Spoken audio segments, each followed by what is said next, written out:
Assalamualaikum warahmatullahi wabarakatuh. Kembali lagi bersama saya Wahyu Adi Fitransyah dari siaran radio. Berikut siaran tentang jejak-jejak perjuangan Jenderal Sudirman. Langsung saja cuplikannya. Jeng jeng jeng. Yogyakarta adalah sebuah ibu kota perjuangan. Hampir setiap sudut Yogyakarta masih ditemukannya bukti-bukti sejarah perjuangan bangsa Indonesia. Mulai dari bangunan hingga benda-benda bersejarah sebagai saksi perjuangan. Bukti yang meyakini bahwa Yogyakarta merupakan sebuah ibu kota Republik Indonesia yang pernah menjadi ibu kota Republik Indonesia ialah di mana datangnya Belanda melancarkan agresi militer kedua hingga dicetuskannya Perang Gerilya dan Serangan Umum 1 Maret 1949. Perang Gerilya tidak terlepas dari peran Jenderal Sudirman atau Panglima Jenderal Sudirman. Jenderal Sudirman adalah tokoh-tokoh kemerdekaan yang lahir pada tanggal 24 Januari tahun 1916 di Bodas, Karangjati, Purbalingga, Jawa Tengah. Ayah Sudirman adalah pekerja pabrik gula di Kalibago yang bernama Karsit Kartowiraji dan ibunya bernama Siem yang masih keturunan Wedana dari Rembang. Maaf pemirsa, ada iklan sedikit ya lewat. Jeng jeng jeng.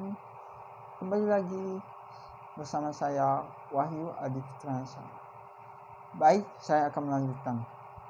Pada usia 8 tahun, Jenderal Sudirman diangkat anak oleh Raden Cakrosumonaryo, seorang asisten Wedana di Rembang. Sudirman menempuh pendidikan di Holland in the School atau HIS, yaitu sekolah rendahan dengan bahasa pengantar Belanda di Purworejo. Setelah lulus, ia melanjutkan sekolah ke taman siswa, lalu menempuh sekolah guru di HIK Muhammadiyah Surakarta. Meskipun dia tidak lulus, Sudirman menjadi guru HIS di Muhammadiyah di Cilacap. Berikut, selain dari menjadi seorang guru, Sudirman juga dapat berkarir di kemiliteran, yaitu pada tahun 1943 Sudirman menjadi anggota PETA, Pembela Tanah Air. Setelah selesai pelatihan di Bogor, Sudirman mendapatkan pangkat Sodanco dan menjadi komandan batalion PETA di Kroya, Jawa Tengah. Maaf, salah sedikit membacanya.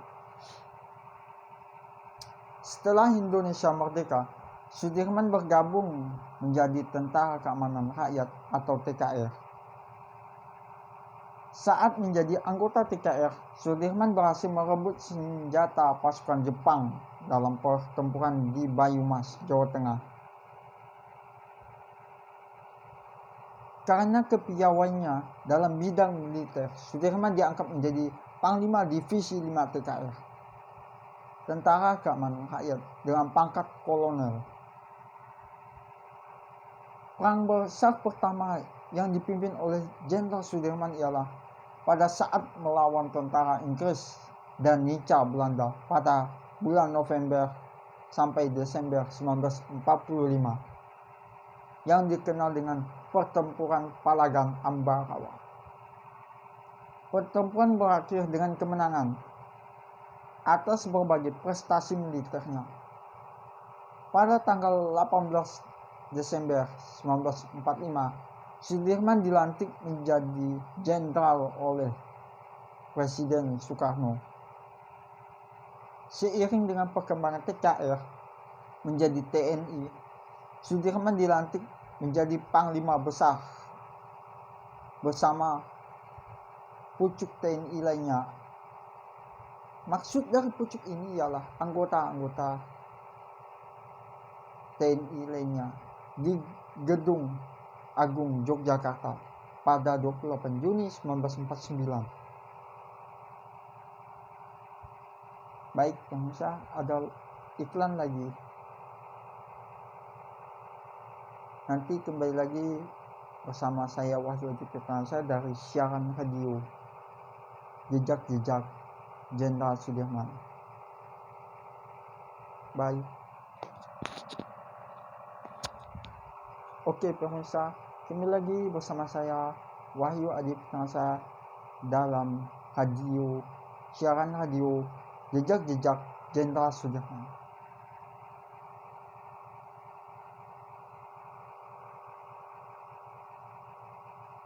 Sejarawan Darto Harnoko menjelaskan, pada masa agresi militer kedua atau masa perang kemerdekaan kedua, ketika masuk tentara Belanda pada tanggal 19 Desember 1948, Sudirman memberikan pernyataan penting saat bertemu Soekarno. Soekarno meminta Sudirman yang sakit istirahat saja, tetapi Sudirman menolaknya. Mengapa demikian? Karena ia ingin bersatu dengan rakyat. Karena sesuai ucapan Sudirman, harus bergabung dengan rakyat menentukan kemerdekaan Indonesia ketika penyakit tuberkulosisnya semakin parah.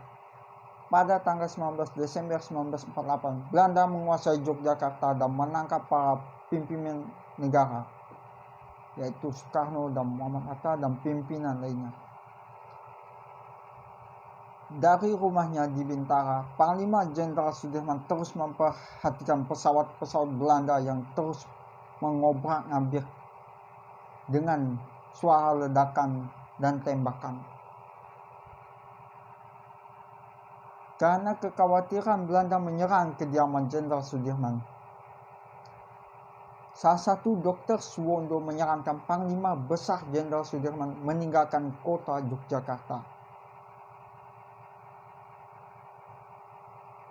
Setelah membakar semua dokumen yang ada, perjalanan gerilya dimulai dari kediaman Panglima Jenderal Sudirman menuju Kadipaten dan dilanjutkan ke Kretek, Bantul. Begitu Sudirman menentukan perang gerilya, otomatis harus bergerilya di wilayah pedesaan.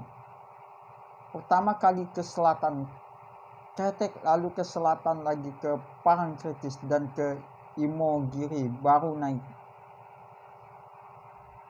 Karena sakit yang diderita oleh Jenderal Sudirman, untuk tetap melanjutkan perang gerilya, Panglima Jenderal Sudirman ditandu oleh para pengikut setianya.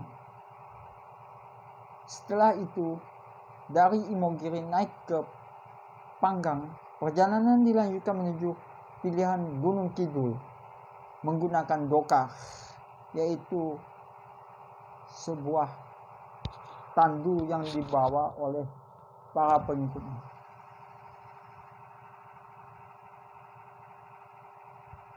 Berhenti sejenak di sana, lalu ke Wonogiri.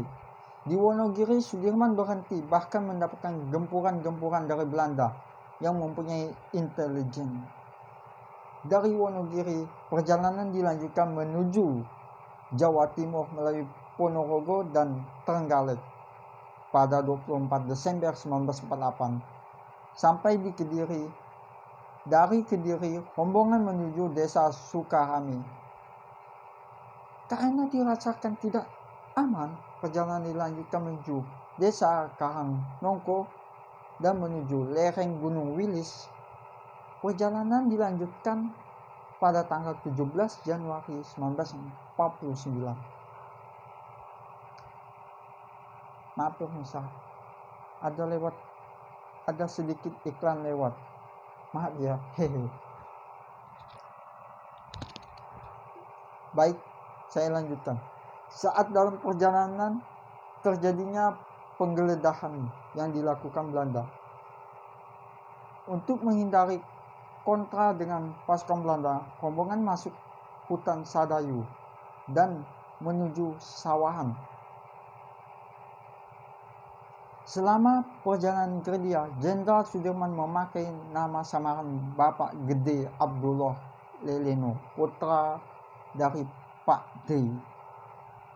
Dari nama samaran itu, Sudirman lebih leluasa untuk mengundang kurir-kurir yang berkaitan dengan strategi perang perjuangan gerilya. Surat-surat yang dibuat Sudirman sangat menentukan strategi perang gerilya terkait serangan umum 1 Maret 1949. Saat pasukan Sudirman sedang bergerilya di Yogyakarta, dilancarkan serangan umum yang dikenal dengan serangan umum 1 Maret 1949. Adanya serangan ini menunjukkan pada dunia internasional bahwa Indonesia mempunyai kekuatan militer yang masih ada, dan membuktikan kebohongan Belanda yang menyatakan Republik Indonesia dan TNI telah hancur. Hal ini yang menyebabkan terpojoknya Belanda dalam percaturan politik dunia, hingga terjadinya perjanjian Romroyen 7 Mei 1949. Demikianlah siaran radio yang saya dapat sampaikan. Hanya itu, apabila ada kesalahan atau ucapan, saya mohon maaf. Saya akhiri. Wabillahi taufiq wal hidayah. Assalamualaikum warahmatullahi wabarakatuh.